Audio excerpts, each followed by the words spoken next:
My name is Wilson Sarowa and I work for the Mara Elephant Project. Since 2011, Mara Elephant Project has been playing a critical role on the ground to protect elephants from poaching and human-elephant conflict. The human population around the Maasai Mara is growing at about 10.5% per annum. This is putting huge pressure on the wildlife.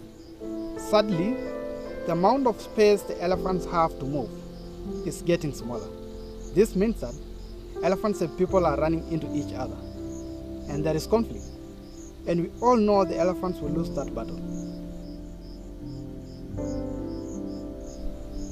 So we do our best to reduce these conflicts. We use helicopters, we use drones.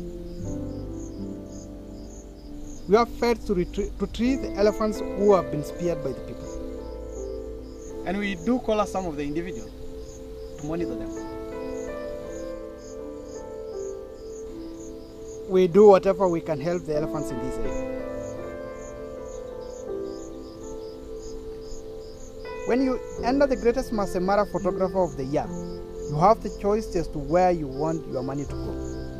I appeal to you to consider the elephants. Every cent make it more possible for us to do our work.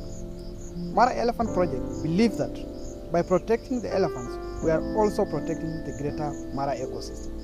Let's keep this magnificent animal alive.